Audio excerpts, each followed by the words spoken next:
കാലങ്ങളായി മലയാളികൾക്കിടയിൽ ഉണ്ടായിട്ടുള്ള ഏറ്റവും പ്രൊമിനൻ്റ് ആയിട്ടുള്ള ഫൈറ്റാണിത്. Mammootty or Mohanlal. AI chat ബോട്ട്സിൻ്റെ കാലമാണ് ഇനി. നമ്മളുടെ എല്ലാ തീരുമാനങ്ങളിലും ഇനി അങ്ങോട്ട് AI ചാറ്റ് ബോട്ട്സിൻ്റെ ഇൻഫ്ലുവൻസ് ഉണ്ടാവും. പക്ഷേ AI ചാറ്റ് ബോട്ട്സ് നിഷ്പക്ഷമാണോ? അവർക്ക് സ്ട്രോങ് ആയിട്ടുള്ള ഒപ്പീനിയൻസ് ഉണ്ടോ? അത് നമുക്കിന്ന് കണ്ടുപിടിക്കാം. ഇതിനായിട്ട് ഞാൻ ചെയ്യാൻ പോകണമെന്ന് പറഞ്ഞാൽ, നമ്മൾ മലയാളികൾക്കിടയിൽ കാലങ്ങളായിട്ട് നിലനിന്ന് പോകുന്ന കോൺട്രവേഴ്ഷ്യൽ ആയിട്ടുള്ള ഹോട്ടസ്റ്റ് ആയിട്ടുള്ള ആർഗ്യുമെൻറ്റ്സിനെ ക്വസ്റ്റ്യൻസിൻ്റെ രൂപത്തിലാക്കിയിട്ട് ഞാൻ AI ചാറ്റ് ബോട്ട്സിനോട് ചോദിക്കാൻ പോവാണ്. വേൾഡിലെ മോസ്റ്റ് ഇൻ്റലിജൻ്റ് ആയിട്ടുള്ള 4 AI ബോട്ട്സിനോട്. ഇതിനുവേണ്ടി 10 ക്വസ്റ്റ്യൻസ് ഞാൻ ഓൾറെഡി എഴുതി വെച്ചിട്ടുണ്ട്. അതിൽ നമുക്ക് ഒന്നാമത്തെ ക്വസ്റ്റ്യൻ വെച്ച് തുടങ്ങാം. ഒന്നാമത്തെ question, best Indian state to live in. അതായത് ഇന്ത്യയിൽ താമസിക്കാൻ പറ്റിയ ഏറ്റവും നല്ല സംസ്ഥാനം ഏതാണെന്നുള്ളതാണ് ചോദ്യം. ആദ്യം നമുക്ക് ഗൂഗിളിൻ്റെ ജെമിനൈനോട് ചോദിക്കാം. ജെമിനൈ സെലക്ട് ചെയ്തേക്കുന്ന കേരളത്തിൽ തന്നെയാണ്. അടുത്ത് നമുക്ക് ഡീപ് സീക്കിനോട് ചോദിക്കാം. Deep seek ചിന്തിച്ചുകൊണ്ടിരിക്കുകയാണ്.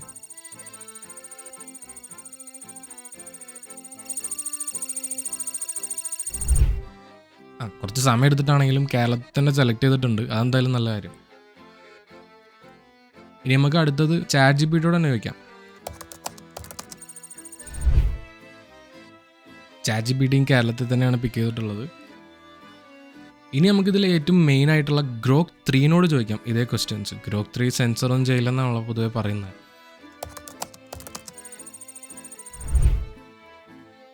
Kerala as A solid പിക്ക് എന്നാണ് ഗ്രോക്ക് 3 പറഞ്ഞിട്ടുള്ളത്. ഇനി നമുക്ക് അടുത്ത ക്വസ്റ്റ്യനിലേക്ക് പോകാം. Best district in Kerala.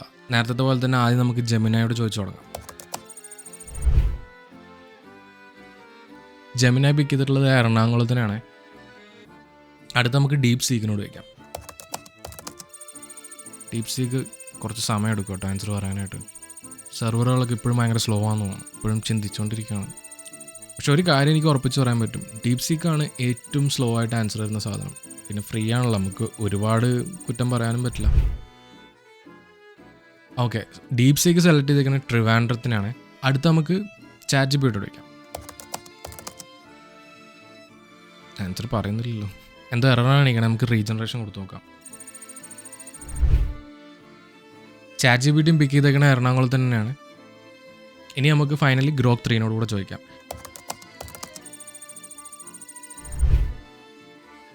സത്യം മാത്രം പറയുന്ന ഗ്രോക്ക് 3 എറണാകുളമാണ് പിക്ക് ചെയ്തിട്ടുള്ളത്.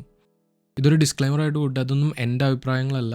എന്താണോ ചാറ്റ് ബോട്ട് പറയുന്നത് അത് ഞാൻ ജസ്റ്റ് നിങ്ങളുടെ മുന്നിൽ പ്രസൻറ്റ് ചെയ്യണമെന്നേ ഉള്ളൂ. ഇനി നമുക്ക് അടുത്ത ക്വസ്റ്റ്യനിലേക്ക് പോകാം. ബെസ്റ്റ് CM ഓഫ് കേരള, അഥവാ കേരള രാഷ്ട്രീയ ചരിത്രത്തിലെ ഏറ്റവും ബെസ്റ്റ് CM ആയിട്ട് ചാറ്റ് ബോട്ട്സ് ആരെയാണ് കണക്കാക്കണേന്ന് നോക്കാം. നേരത്തെ പോലെ തന്നെ ആദ്യം ജെമിനായി വെച്ച് തുടങ്ങാം.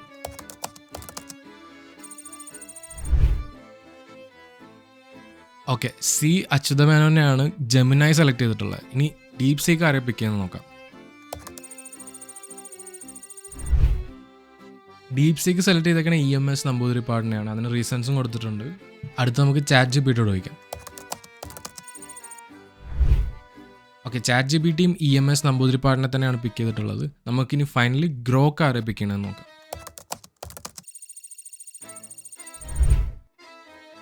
ഗ്രോക്ക് സെലക്ട് ചെയ്തേക്കുന്നത് ശ്രീ പിണറായി വിജയനാണ് കേട്ടോ. അതിൻ്റെ റീസൺസ് എന്തൊക്കെയാണെന്നൊക്കെ താഴെ എഴുതിയിട്ടുണ്ട്. ഞാൻ ഈ ചാറ്റ്സ് എല്ലാം ഡിസ്ക്രിപ്ഷനിൽ കൊടുക്കാം. നിങ്ങൾക്കത് പോയി ഡീറ്റെയിൽ ആയിട്ട് വായിച്ച് നോക്കാവുന്നതാണ്, ഓരോ അഭിപ്രായങ്ങൾ എന്തുകൊണ്ടാണ് പറഞ്ഞതെന്നുള്ളത്. അപ്പോൾ നമുക്ക് നാലാമത്തെ ക്വസ്റ്റ്യനിലേക്ക് പോകാം. LDF ഓർ UDF, ഇങ്ങനെയുള്ള ക്വസ്റ്റ്യൻസിന് ജെമിനായി എങ്ങനെ ആൻസർ ചെയ്യുന്നത് നോക്കാം.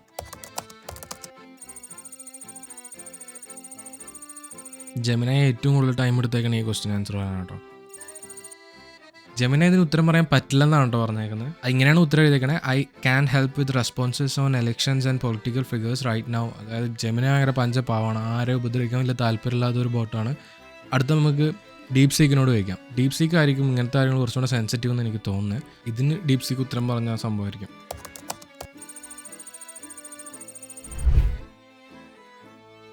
അപ്പോൾ നമ്മൾ ഡീപ് സീക്ക് ചൂസ് ചെയ്തേക്കണ LDFനെ തന്നെയാണ് കേട്ടോ. അടുത്ത നമുക്ക് ചാറ്റ് ജിപിടി നോക്കാം. ചാറ്റ് ജിപിടിയും ചൂസ് ചെയ്തേക്കണ LDFനെ തന്നെയാണ്. ഇനി നമുക്ക് ഗ്രോക്കിനോട് ചോദിക്കാം.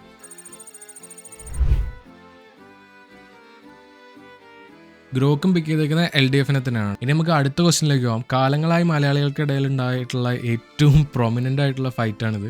മമ്മൂട്ടി ഓർ മോഹൻലാൽ. നേരത്തെ പോലെ നമുക്ക് ആദ്യം ജെമിനയോട് ചോദിച്ചു തുടങ്ങാം. നമ്മുടെ ജെമിനായി പിക്ക് ചെയ്തേക്കണ ലാലേട്ടനെയാണ് കേട്ടോ. ഇനി നമുക്ക് അടുത്തത് ഡീപ് സീക്കിനോട് ചോദിക്കാം. ഡീപ് സീക്കും സെലക്ട് ചെയ്തേക്കണ ലാലേട്ടനെ തന്നെയാണ്. നമുക്ക് അടുത്തിന് ChatGPT ആരെ സെലക്ട് ചെയ്യുന്നത് നോക്കാം. സോ ChatGPTയും ലാലേട്ടനെ തന്നെയാണ് സെലക്ട് ചെയ്തിട്ടുള്ളത്. ഇനി ഗ്രോക്ക് 3 ആരെ സെലക്ട് ചെയ്യുന്നതെന്ന് നോക്കാം. വേൾഡിലെ ഏറ്റവും ഇൻ്റലിജൻ്റ് ആണെന്ന് അവകാശപ്പെടുന്ന ഗ്രോക്ക് 3 സെലക്ട് ചെയ്തിട്ടുള്ളത് മമ്മൂട്ടിനെയാണ്. ബാക്കി എല്ലാവരും ലാലേട്ടനെ തന്നെയാണ് സെലക്ട് ചെയ്തിട്ടുള്ളത്. രണ്ടുപേരും അടിപൊളിയാണ്. ഇത് എൻ്റെ അഭിപ്രായമല്ല, ഞാൻ ജസ്റ്റ് ഈ ചാറ്റ് ബോട്ട്സ് എന്ത് പറയുന്നു എന്നുള്ളത് നിങ്ങളെ കാണിക്കുന്നു എന്ന് മാത്രം. ഇനി നമുക്ക് അടുത്ത ക്വസ്റ്റ്യനിലേക്ക് പോകാം. ഇതും ഒരു സിമിലർ ടൈപ്പ് ക്വസ്റ്റ്യൻ തന്നെയാണ്. Messi or Ronaldo? ആദ്യം നമുക്ക് ജെമിനായോട് തന്നെ ചോദിക്കാം. ജെമിനായി പിക്ക് ചെയ്തിട്ടുള്ളത് മെസ്സിനെയാണ്. ഇനി നമുക്ക് അടുത്തത് ഡീപ് സീക്ക് ആരെ പിക്ക് ചെയ്യുന്നത് നോക്കാം.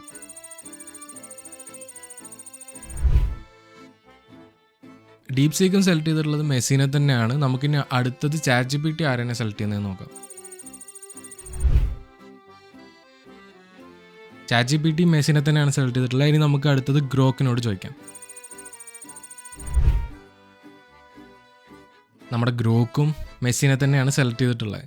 No offence to Ronaldo fans, ഇത് എൻ്റെ അഭിപ്രായമല്ല. അടുത്തത് കുറച്ച് ക്രിഞ്ച് ക്വസ്റ്റ്യൻ ആണ്. അതായത് ജെൻസി ആണോ മില്ലേനിയൽസ് ആണോ ബെറ്റർ ജനറേഷൻ എന്നുള്ളതാണ് ക്വസ്റ്റ്യൻ. അതായത് 2K കിഡ്സ് ആണോ 90s കിഡ്സ് ആണോ ബെസ്റ്റ് എന്ന് ചോദിക്കുന്ന ഒരു സാധനമാണ്. ചോദിക്കാം.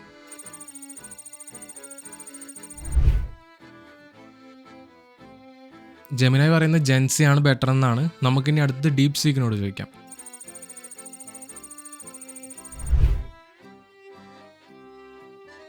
ഡീപ് സീക്കും സെലക്ട് ചെയ്തിട്ടുള്ള ജെൻസിനെ തന്നെയാണ്. നമുക്കിനി അടുത്തത് ChatGPTനോട് ചോദിക്കാം.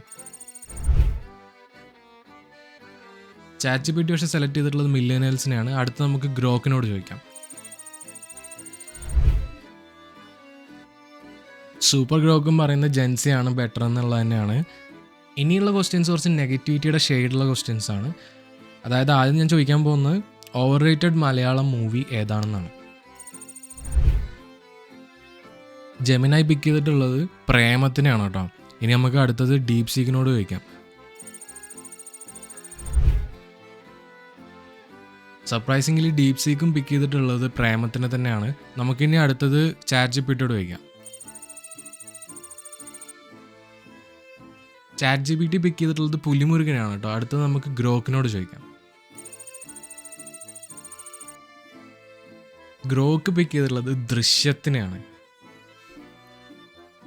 Over rated Indian political leader അതാരാന്ന് എല്ലാവരോടും ചോദിക്കാം.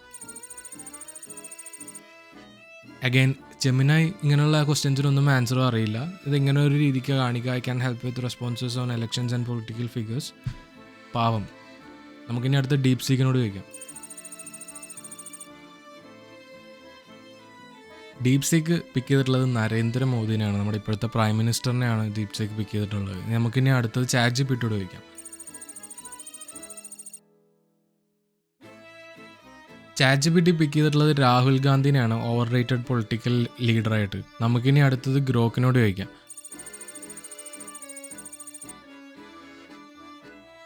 ഗ്രോക്കും പിക്ക് ചെയ്തിട്ടുള്ളത് രാഹുൽ ഗാന്ധിനെ തന്നെയാണ്. ഇനി നമുക്ക് ലാസ്റ്റ് ക്വസ്റ്റ്യനിലേക്ക് പോവാം. ഏറ്റവും മോശം സംസ്ഥാനം ഇന്ത്യയിലെ ഏതാണെന്ന് ചോദിക്കാം.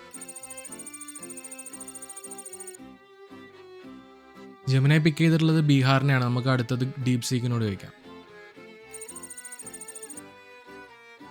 ഡീപ് സീക്കും പിക്ക് ചെയ്തിട്ടുള്ളത് ബീഹാറിനെ തന്നെയാണ്. നമുക്ക് അടുത്തത് ChatGPTയോട് ചോദിക്കാം. ChatGPT ബീഹാറിനെ തന്നെയാണ് പിക്ക് ചെയ്തിട്ടുള്ളത്. നമുക്ക് ഫൈനലായിട്ട് ഗ്രോക്കിനോട് ചോദിക്കാം. അപ്പോൾ ഗ്രോക്കും പിക്ക് ചെയ്തിട്ടുള്ളത് ബീഹാറിനെ തന്നെയാണ്. ഇതിലാർക്കും എതിരഭിപ്രായങ്ങളൊന്നുമില്ല. അപ്പോൾ ഈ ചാറ്റും കാര്യങ്ങളൊക്കെ ഞാൻ എന്തായാലും ഡിസ്ക്രിപ്ഷനിൽ ഇടാം. എനിക്കറിയാം ഈ വീഡിയോയിൽ ഒരുപാട് സെൻസിറ്റീവ് ആയിട്ടുള്ള ടോപ്പിക്സിനെ പറ്റി ഞാൻ സംസാരിച്ചിട്ടുണ്ട്. ChatGPTയോടും മറ്റ് ചാറ്റ് ബോട്ട്സിനോടും ഞാൻ ചോദിച്ചിട്ടുണ്ടെന്നുള്ള കാര്യം എനിക്കറിയാം. ഞാൻ ആരെയും വിഷമിപ്പിക്കാനോ ആരെയും ഡിസ്ക്രിമിനേറ്റ് ചെയ്യാനോ വേണ്ടി ചെയ്തതല്ല. ചാറ്റ് ബോട്ട്സിനെ പറ്റി ഒരു അവയർനെസ് തരാൻ വേണ്ടി മാത്രം ചെയ്തൊരു വീഡിയോ ആണിത്. ഇനി അങ്ങോട്ട് എല്ലാ ദിവസവും നമ്മൾ യൂസ് ചെയ്യാൻ പോകുന്ന ഒരു സാധനമാണ് ചാറ്റ് ബോട്ടുകൾ. നമ്മുടെ ജീവിതത്തിൽ നിന്ന് മാറ്റി വയ്ക്കാൻ പറ്റുന്ന ഒരു സാധനം ആവില്ല ഇനി മുതൽ ചാറ്റ് ബോട്ടുകൾ. ചാറ്റ് ബോട്ട്സിനോട് നിങ്ങളൊരു ക്വസ്റ്റ്യൻ ചോദിച്ച് അതിന് ഉത്തരം കിട്ടുമ്പോൾ അതിനെ നല്ല രീതിക്ക് നിങ്ങൾ തന്നെ വിലയിരുത്തുക, നിങ്ങളുടെ ബുദ്ധി യൂസ് ചെയ്യുക. ഒരിക്കലും AIസിനെ 100% ഡിപ്പെൻഡ് ചെയ്യരുത്. അത് നിങ്ങളുടെ അക്കാഡമിക് വർക്ക്സിലാണെങ്കിലും പ്രൊഫഷണൽ ലൈഫിലാണെങ്കിലും നിങ്ങളുടെ നിത്യജീവിതത്തിലാണെങ്കിലും ChatGPTയോ ഗ്രോക്കോ ഡീപ് സീക്കോ ജെമിനായോ ഏതോ ആവട്ടെ, നിങ്ങളുടെ ജീവിതത്തിൽ നിങ്ങളത് ഉപയോഗിക്കുമ്പോൾ നിങ്ങളത് മോശമായിട്ട് ഇൻഫ്ലുവൻസ് ചെയ്യുന്നില്ല എന്ന് ഉറപ്പ് വരുത്തുക. ഞാൻ മുന്നേ പറഞ്ഞ പോലെ തന്നെ AI is A good servant but A bad master. Thanks for watching.